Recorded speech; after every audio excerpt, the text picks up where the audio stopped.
ಹೊಸ ಋತುವಿನ ಮೀನುಗಾರಿಕೆಗೆ ತೆರಳುವ ಮುನ್ನ ಮೀನುಗಾರಿಕೆ ನಡೆಸುವಾಗ ಯಾವುದೇ ತೊಂದರೆಗಳಾಗದಂತೆ ಪ್ರಾರ್ಥಿಸಿ ಮೀನುಗಾರರು ಗಂಗೊಳ್ಳಿ ಕಡಲ ಕಿನಾರೆಯಲ್ಲಿ ಹಾಲನ್ನು ಅರ್ಪಿಸಿ ಸಮುದ್ರ ರಾಜನಿಗೆ ವಿಶೇಷ ಪೂಜೆಯನ್ನ ಸಲ್ಲಿಸಿದರು.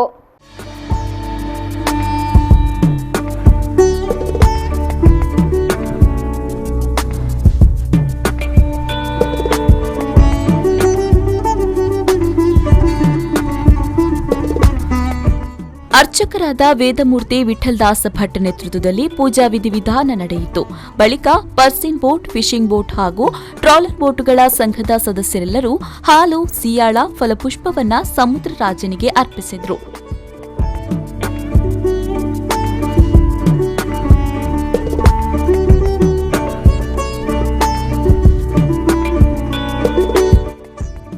ಈ ಋತುವಿನಲ್ಲಿ ಮತ್ಸ್ಯ ಸಮೃದ್ಧಿ ಮೀನುಗಾರಿಕೆಗೆ ತೆರಳಿದಾಗ ಯಾವುದೇ ಅಡ್ಡಿ ಆತಂಕಗಳಿಲ್ಲದೆ ಯಾವುದೇ ಅವಘಡಗಳು, ಪ್ರಾಕೃತಿಕ ವಿಕೋಪಗಳು ಸಂಭವಿಸದಿರಲಿ, ಮೀನುಗಾರರ ಪರಸ್ಪರ ಏಕತೆ, ಸೌಹಾರ್ದತೆ ಇರುವಂತೆ ಗಂಗಾಮಾತೆ ಅನುಗ್ರಹಿಸಲಿ ಅಂತ ಪ್ರಾರ್ಥಿಸಿ ಗಂಗೊಳ್ಳಿಯಲ್ಲಿ ಮೀನುಗಾರರು ನೂಲ ಹುಣ್ಣಿಮೆಯ ದಿನವಾದ ಇಂದು ಸಮುದ್ರ ಪೂಜೆ ನೆರವೇರಿಸಿದರು.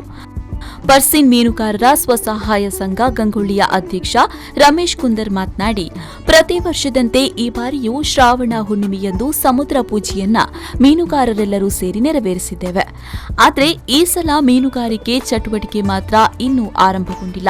ಕೊರೋನಾ, ಕಾರ್ಮಿಕರ ಸಮಸ್ಯೆ, ಸಮುದ್ರ ಪ್ರಕ್ಷುಬ್ಧ ಪ್ರಕ್ರಿಯೆ ವಿಳಂಬ ಸಹಿತ ಅನೇಕ ಸವಾಲುಗಳಿರುವುದರಿಂದ ಮೀನುಗಾರಿಕೆ ಆರಂಭ ಇನ್ನೂ ಕೆಲ ದಿನಗಳಾಗಬಹುದು ಅಂತ ಹೇಳಿದರು.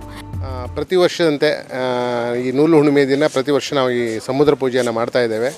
ಅದೇ ರೀತಿ ಈ ವರ್ಷ ಕೂಡ ಅದೇ ದಿನ ನಮ್ಮ ಸಮುದ್ರ ರಾಜನಿಗೆ ಪೂಜೆಯನ್ನು ಕೊಡೋದ್ರ ಮೂಲಕ ಸಮುದ್ರ ಪೂಜೆ ನಮ್ಮೆಲ್ಲ ಸಮುದ್ರವನ್ನು ನಂಬಿ ಮಾಡ್ತಕ್ಕಂಥ ಕಸುಬುಗಳಿಗೆ ಪ್ರಾರಂಭವನ್ನು ಕೊಡ್ತಾ ಇದ್ದೇವೆ. ಈ ದಿನ ಅದನ್ನು ನಾವು ಪ್ರಾರಂಭಿಸಿದ್ದೇವೆ. ಆದರೆ ಇಷ್ಟು ವರ್ಷದ ರೀತಿಯಲ್ಲಿ ಈ ವರ್ಷ ಇಲ್ಲ. ಇಷ್ಟು ವರ್ಷ ಇಷ್ಟೊತ್ತಿಗೆ ಎಲ್ಲ ಚಟುವಟಿಕೆಗಳು ಪ್ರಾರಂಭವಾಗ್ತಾ ಇದ್ವು. ಇನ್ನೇನು 1, 2, 3, 4 ದಿನಗಳಲ್ಲಿ ಫಿಶಿಂಗನ್ನು ನಾವು ಸ್ಟಾರ್ಟ್ ಮಾಡ್ತಾಯಿದ್ವಿ. ಆದರೆ ಈ ವರ್ಷ ಅದ್ಯಾವ ಪರಿಸ್ಥಿತಿಯು ಇದುವರೆಗೆ ಕೂಡ ಪ್ರಾರಂಭ ಆಗಿಲ್ಲ. ಎಲ್ರಿಗೂ ತಿಳಿದಿರುವಂತೆ ಕೊರೋನಾ ಕಾರಣ ಸ್ವಲ್ಪ ಅನಿಶ್ಚಿತತೆ ಇದೆ. ಆದ್ದರಿಂದ ಮೀನುಗಾರಿಕೆ ನಾವು ಯಾವಾಗ ಹೋಗ್ತೇವೆ ಅಂತ ಇನ್ನೂ ಕೂಡ ಯಾವುದೇ ನಿರ್ಧಾರವನ್ನು ನಾವು ಸರಿಯಾಗಿ ತಗೊಂಡಿಲ್ಲ. ಈ ಸಂದರ್ಭದಲ್ಲಿ 370 ಬೋಟ್ಗಳ ಮೀನುಗಾರರ ಸಂಘದ ಅಧ್ಯಕ್ಷ ಬಸವ ಖಾರ್ವಿ, ಫಿಶಿಂಗ್ ಬೋಟ್ಗಳ ಸಂಘದ ಪ್ರಮುಖರಾದ ಗಣೇಶ್ ಖಾರ್ವಿ, ಮೀನುಗಾರ ಮುಖಂಡರಾದ ಚಂದ್ರ ಖಾರ್ವಿ, ನಾರಾಯಣ ಖಾರ್ವಿ, ಪ್ರಭಾಕರ ಕುಂದರ್ ಮತ್ತಿತರರು ಉಪಸ್ಥಿತರಿದ್ದರು.